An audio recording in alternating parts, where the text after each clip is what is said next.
One of the top students in electrical and computer engineering is Emmanuel Johnson, whose initial career path started in a different direction.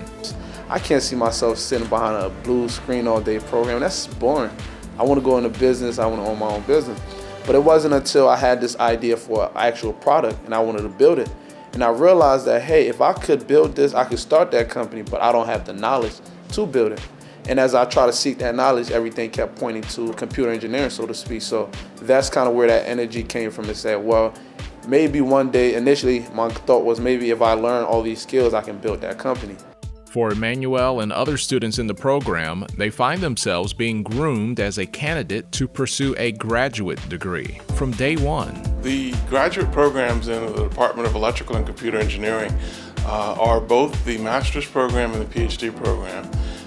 We offer both the course-only master's degree as well as the project and thesis-based degrees. We prefer students to do the thesis or project because it's a little bit more in-depth. The course-only is really for working professionals who are seeking an advanced degree while working. And I remember as a sophomore, as I was speaking to one of my professors about going to get a MBA, he kind of looked at me and said, well, you might want to get an MBA, but I think you'll be doing yourself a disservice just by getting an MBA. I could see you as a PhD candidate. And at that time, I never really considered that.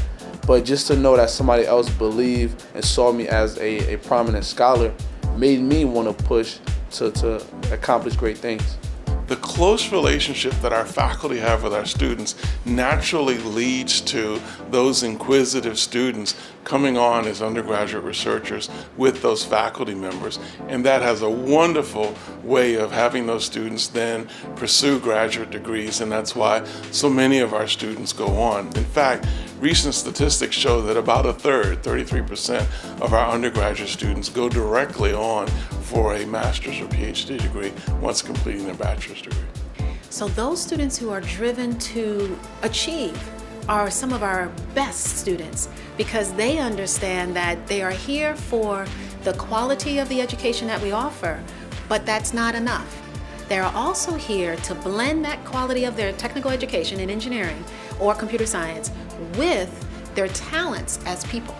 So when you combine those two things, those are the things that we're nurturing. So we find that those students who understand that their leadership matters. Now, it doesn't mean that there's never anything that may be difficult for them in their curriculum. That's okay. The point is that they know that with putting more effort in and really figuring out how to transcend beyond anything that makes them stumble, they'll know that they are able to deliver to the highest level, and those are the great students for us. As a student in electrical and computer engineering, you'll have a voice that will be heard. The students actually circulated a petition and said, we want an opportunity to work with robotics in the College of Engineering. And so we took that petition, we said we're going to run with it, we gave them a room, we equipped it with all the neat toys, the computers, the robot kits, the hardware to do the competitions, and they've been having a great time with it ever since.